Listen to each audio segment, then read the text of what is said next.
as modern retail style centers where Divyangjan and senior citizens can see, try and purchase assistive products. Reaffirming our commitment to mental health and trauma care.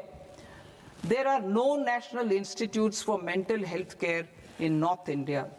We will therefore set up a NIMHANS 2 and also upgrade national mental health institutes in Ranchi and in Tezpur as regional apex institutions. Emergencies expose families, particularly the poor and vulnerable, to unexpected expenditure.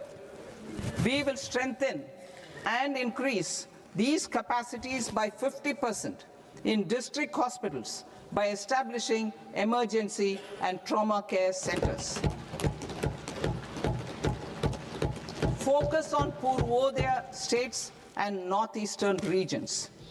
Purvodaya, I propose the development of an integrated East Coast industrial corridor with a well-connected node at Durgapur, creation of 5 tourism destinations in 5 Purvodaya states, and the provision of 4,000 e-buses. Buddhist sites in northeastern region. The northeastern region is a civilizational confluence of Theravada and Mahayana or Vajrayana traditions.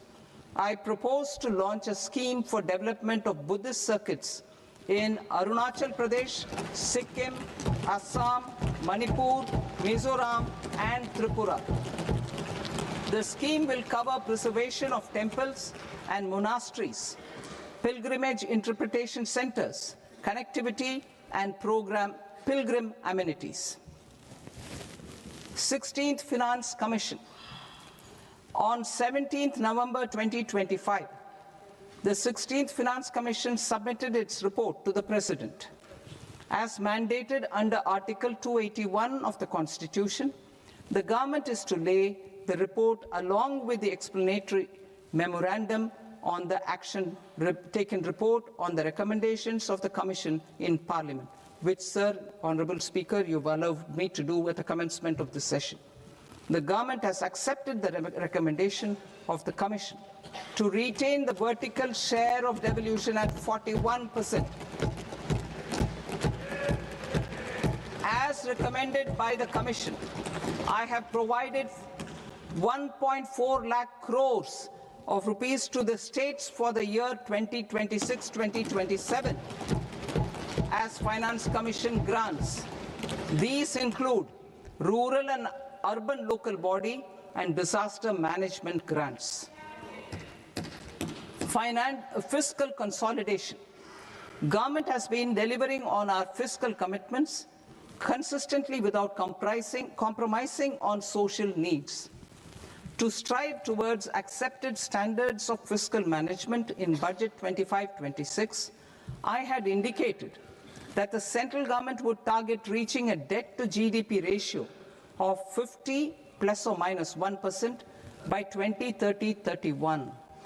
In line with this, the debt to GDP ratio is estimated to be 55.6% of GDP in BE 26-27, compared to 56.1% of GDP in RE 25-26.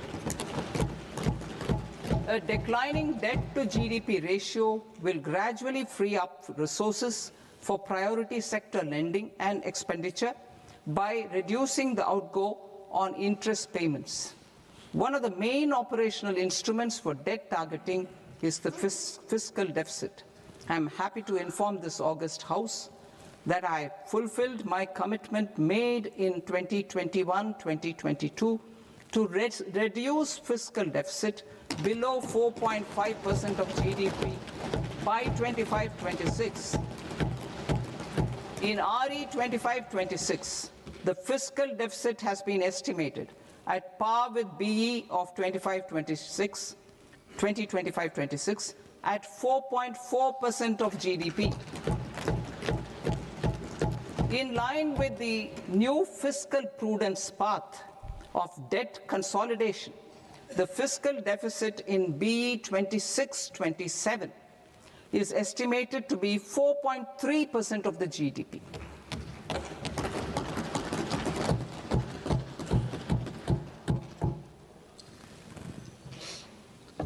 The revised estimates of the non-debt receipts are 34 lakh crore rupees, of which the centre's net tax receipts are 26.7 lakh crore. The revised estimate of the total expenditure is 49.6 lakh crore rupees, of which the capital expenditure is about 11 lakh crores. Budget estimates 2026 to 2027. Coming to 26-27, the non-debt receipts and the total expenditure are estimated as 36.5 lakh crore and 53.5 lakh crore respectively. The centre's net tax receipts are estimated at 28.7 lakh crore rupees.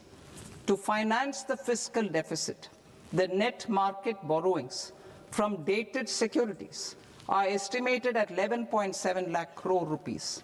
The balance financing is expected to come from small savings and other sources. The gross market borrowings are estimated at 17.2 lakh crore rupees. I'll now move to Part B. Part B, direct taxes.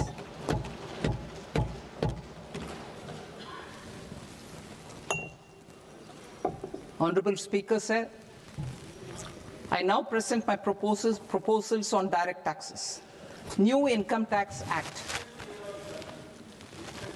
In July 2024, I announced a comprehensive review of the Income Tax Act 1961. This was completed in a record time, and the Income Tax Act 2025 will come into effect from 1st April 2026. The simplified income tax rules and forms will be notified shortly, giving adequate time to taxpayers to acquaint themselves with its requirements.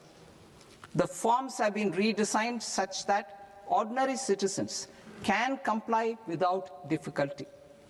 Ease of living. I propose that any interest awarded by the Motor Accident Claims Tribunal to a natural person will be exempt from income tax, and any TDS on this account will be done away with. I propose to reduce TCS rate on the sale of overseas tour program package from the current 5% and 20% to 2% without any stipulation of amount. I propose to reduce TCS rate for pursuing education and for medical purposes under the Liberalized Remittance Scheme, popularly known as LRS, from 5% to 2%. Supply of manpower services is proposed to be specifically brought within the ambit of payment to contractors for the purpose of TDS to avoid ambiguity. Thus, TDS on these services will be at the rate of either 1% or 2% only. I propose a scheme for small taxpayers, wherein a rule-based automated process will enable obtaining a lower or nil deduction certificate instead of filing an application with the assessing officer.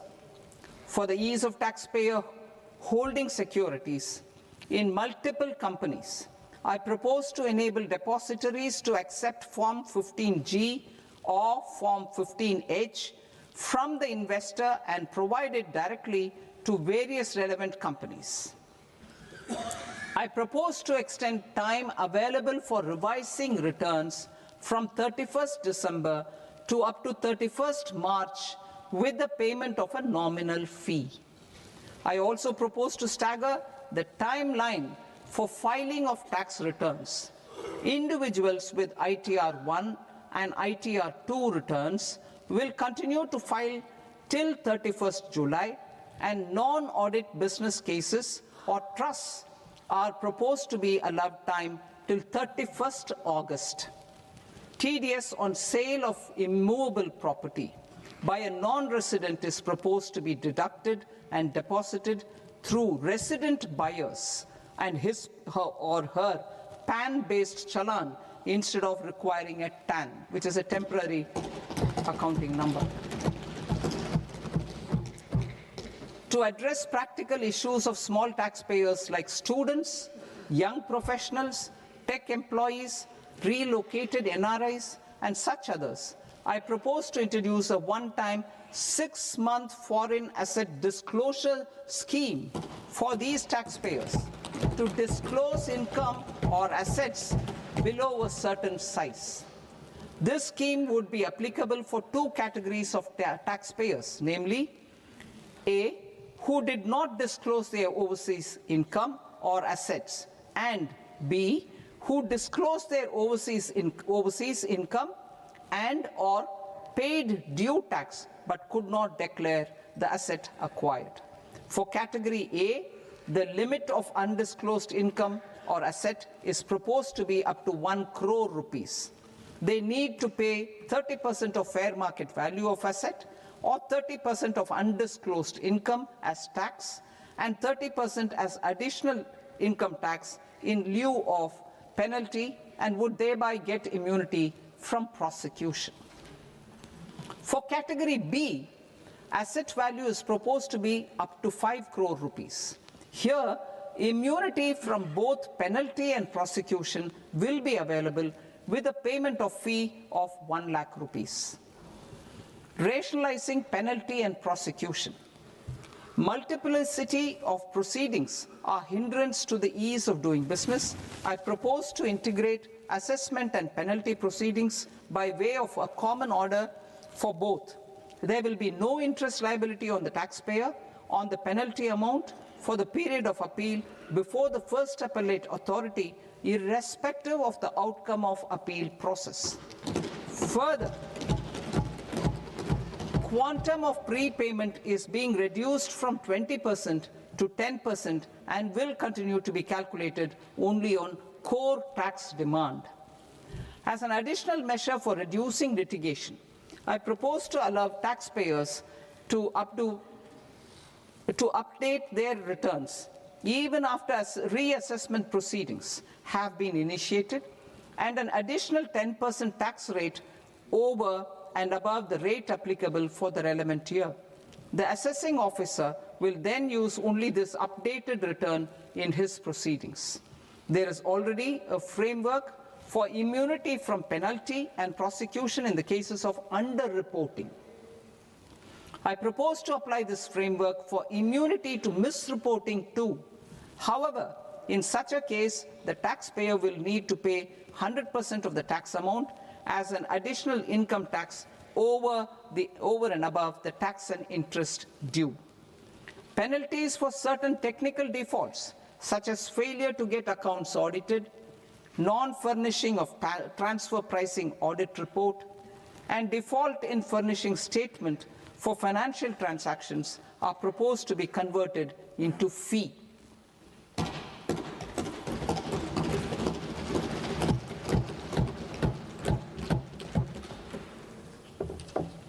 I propose to rationalize prosecution framework under Income Tax Act while maintaining a careful balance for deterrence in some serious offense.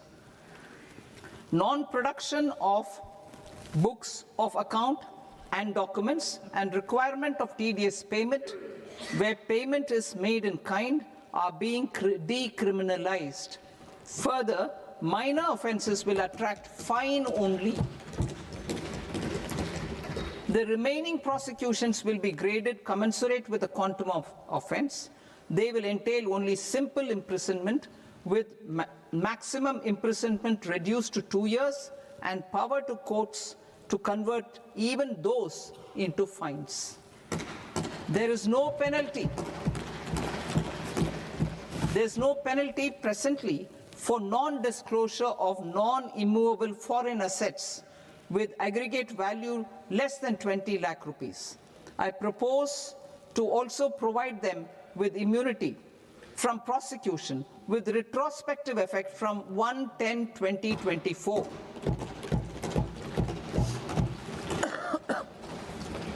Cooperatives. Deduction is already allowed to a primary cooperative society engaged in supplying milk, oilseeds, fruits or vegetables raised or grown by its members. I propose to extend this deduction to also include supply of cattle feed and cotton seed produced by its members. I propose to allow inter-cooperative society dividend income as deduction under the new tax regime to the extent it is further distributed to its members.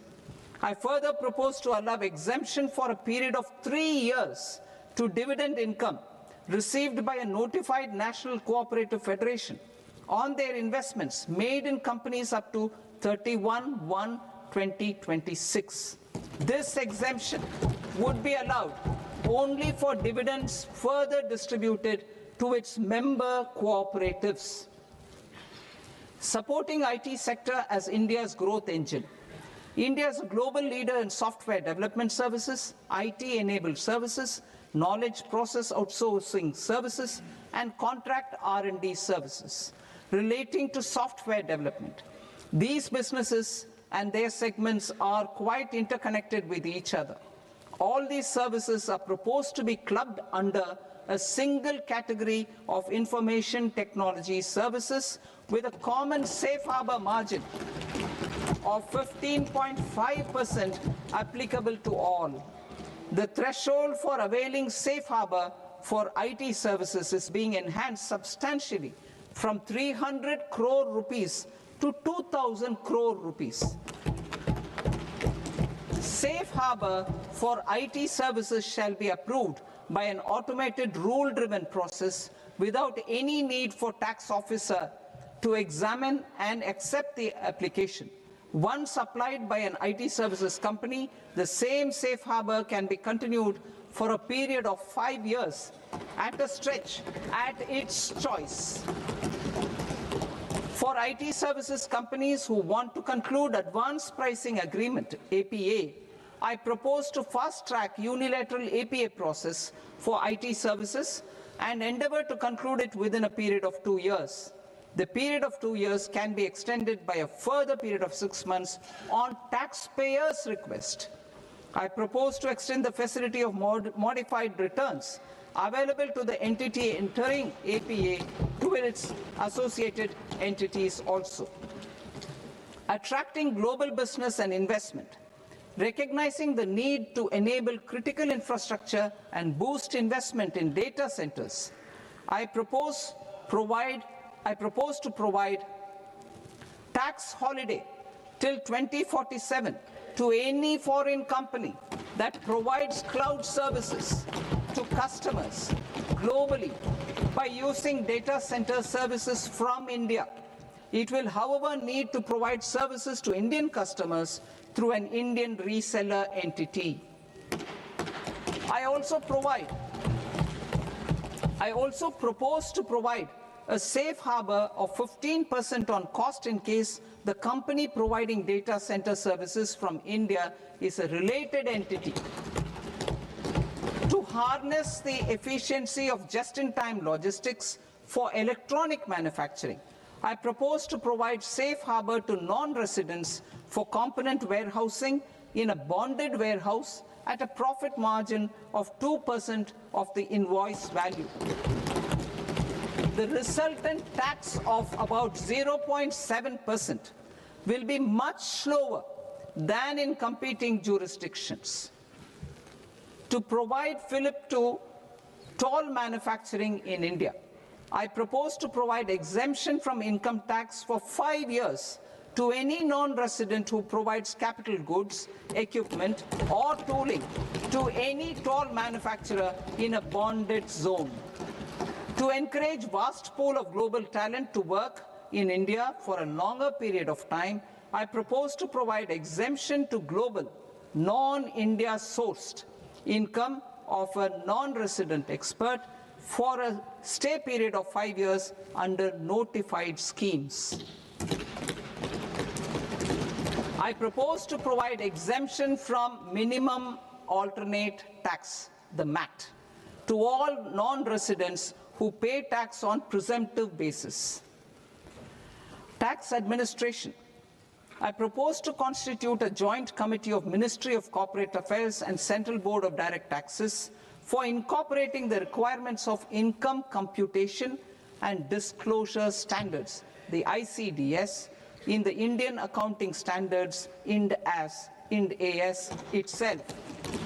Separate accounting requirement based on ICDS will be done away with from the tax year 27-28.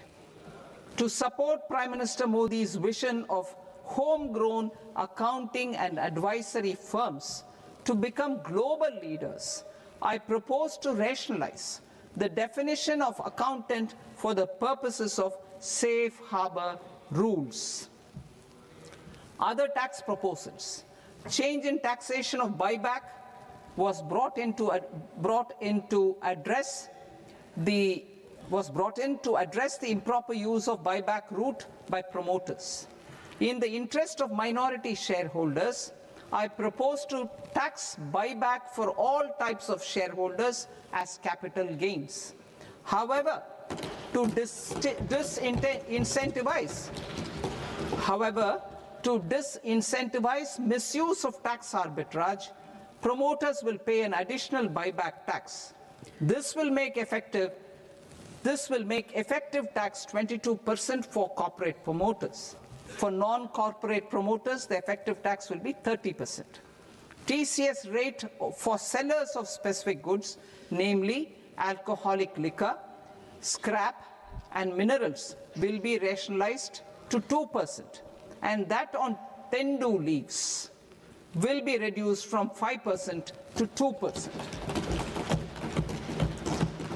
I propose to raise the STT on futures to 0.05% from the present 0.02%.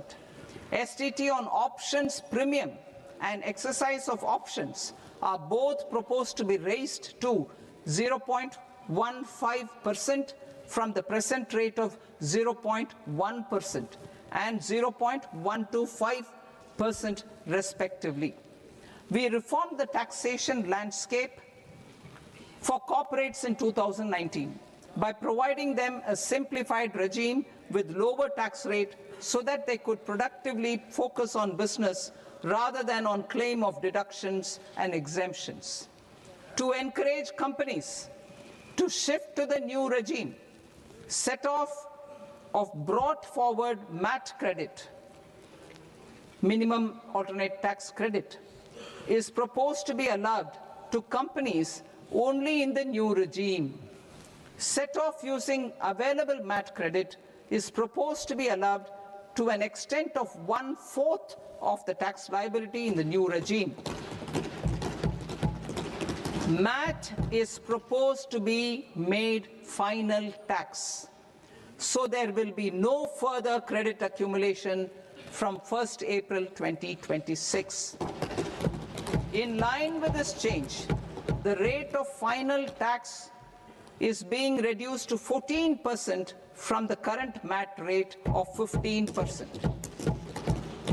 The brought forward MAT credit of taxpayers accumulated till 30th March 2026 will continue to be available to them for set-off as above.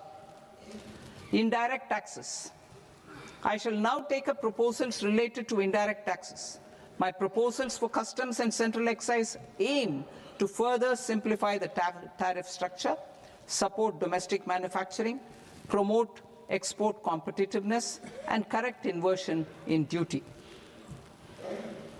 To continue weeding out long continuing customs duty exemptions, I propose to remove certain exemptions on items which are being manufactured in India or where the imports are negligible.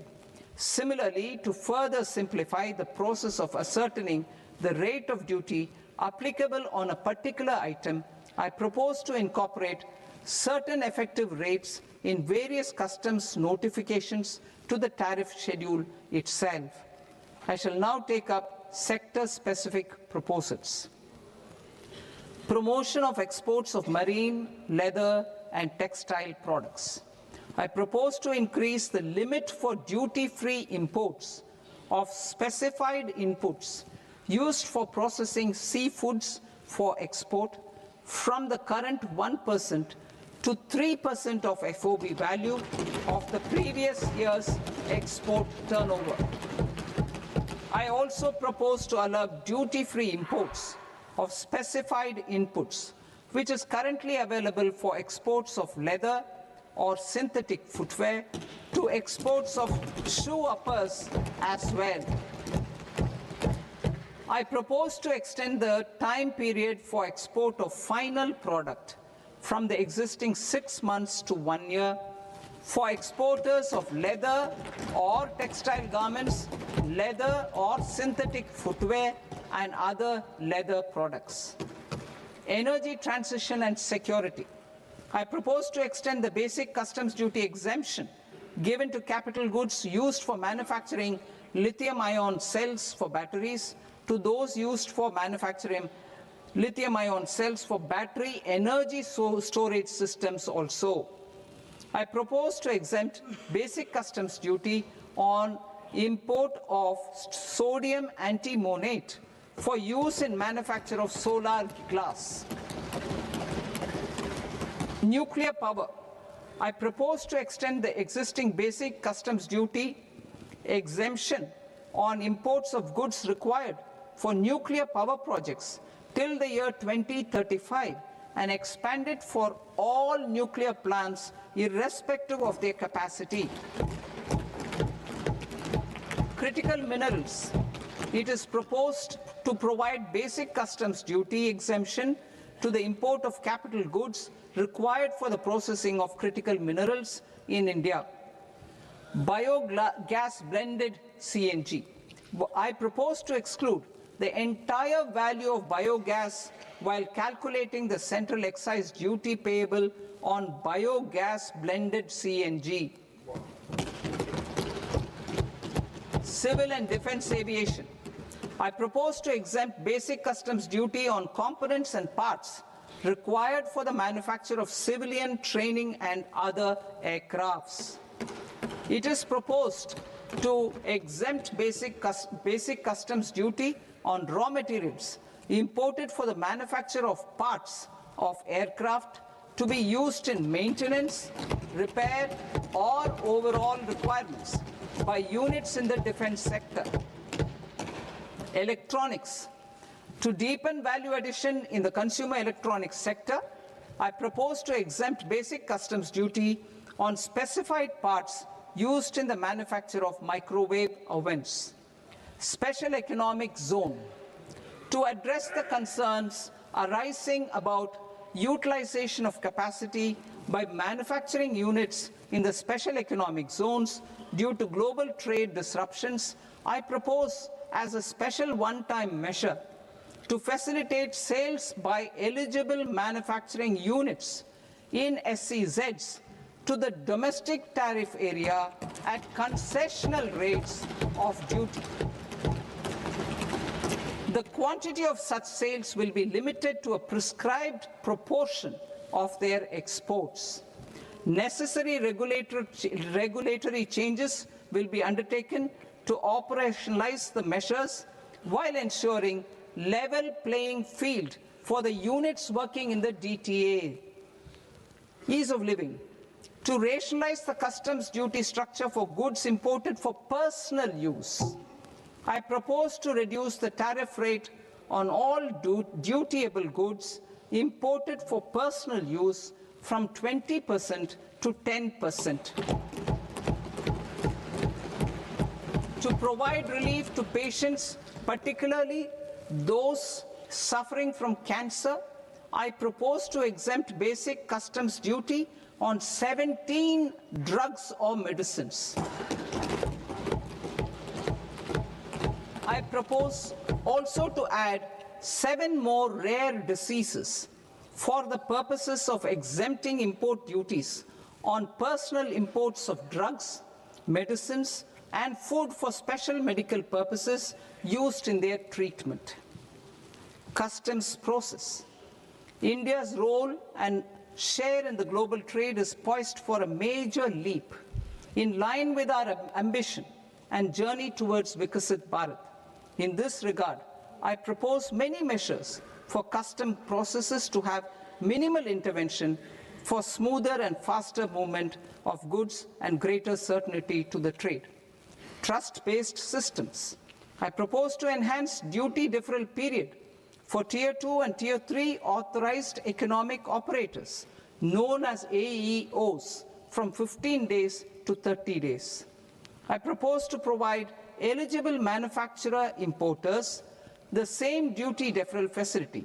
This should encourage them to get themselves accredited as a full-fledged Tier 3 AEO in due course.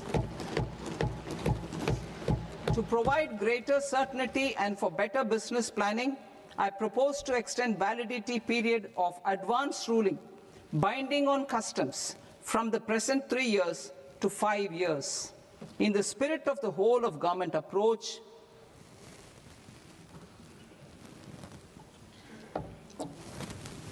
government agencies will be encouraged to leverage AEO accreditation for preferential treatment in clearing their cargo. Regular importers with trusted long-standing supply chains will be recognized in the risk system so that the need for verification of their cargo every time can be minimized. Export cargo using electronic sealing. Export cargo using electronic sealing will be provided through clearance from the factory premises to the ship. For import of goods not needing any compliance, filing of bill of entry by a trusted importer and arrival of goods will automatically notify customs for completing their clearance formalities. This will enable goods to be released immediately on arrival. The customs warehouse framework will be transformed into a warehouse operator-centric system with a self-declarations, electronic tracking, and risk-based audit. These reforms will move away from the current system of officer-dependent approvals and reduce transaction delays and compliance costs. Ease of doing business. Approvals required for cargo clearance from various government agencies will be seamlessly processed through a single and interconnected digital window by the end of the financial year. Processes involved in clearance of food, drugs, plant, and animal and wildlife products, accounting for about 70% of interdicted cargo, will be operationalized on this system by April 2026 itself. For goods not having any compliance requirement, clearance will be done by customs immediately after online registration is completed by the importer, subject to the payment of duty. Customs integrated system will be rolled out in 2 years as a single integrated and scalable platform for all customs processes.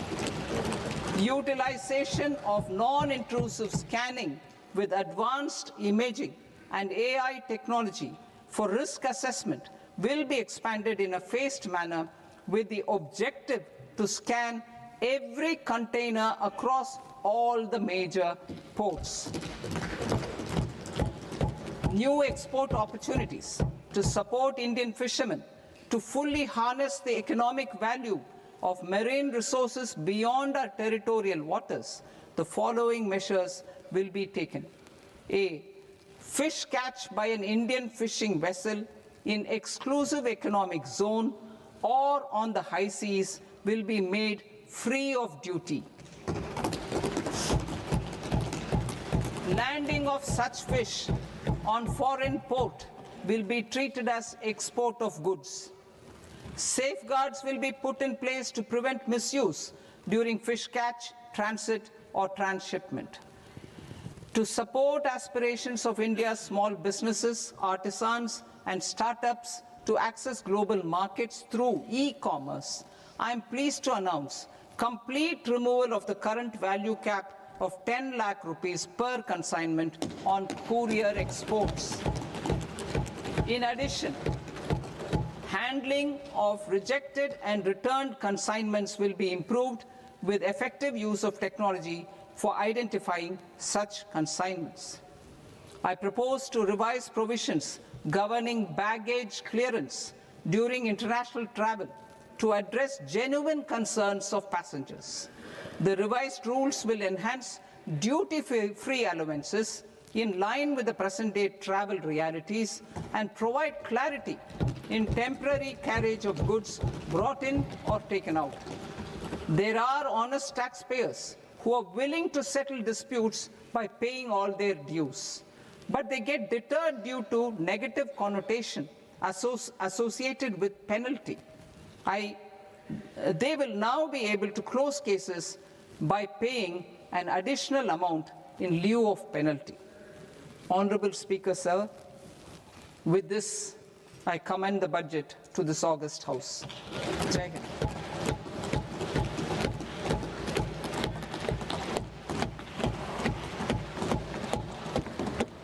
One and a half hours. Item number 3 माननीय वित्त मंत्री जी।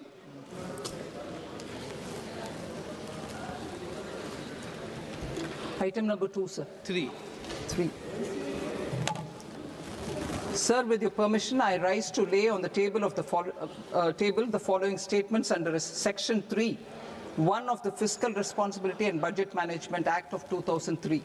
Medium-term fiscal policy, fiscal policy strategy statement, and macroeconomic framework statement. Item number 4 माननीय वित्त मंत्री जी। Sir, with your permission, I move for leave to introduce the Finance Bill 2026. प्रश्न ये कि विधेयक को पुनर्स्थापित करने की अनुमति प्रदान की जाए। जो सदस्य इस पक्ष में हाँ गए, जो सदस्य विरोध में ना गए, मेरे विचार में निर्णय हाँ वालों के पक्ष में हाँ वालों के पक्ष में अनुमति प्रदान की जाती है। माननीय मंत्री जी, अब विधेयक पूरे स्थापित करें। Sir, I introduce the bill. माननीय सदस्यगण, आपको सूचित किया जाता है कि माननीय वित्त मंत्री जी के बजट भाषण की कॉपी पब्लिकेशन काउंटर पर ली जाती है। बजट भाषण और बजट से संबंधित दस्तावेज आपके मोबाइल फोन और मेंबर पोर्टल्स पर ही उपलब्ध है। सभा की कार्रवाई कल सोमवार दिनांक 2 फरवरी 2026 को प्राप्त 11 बजे तक के लिए स्थगित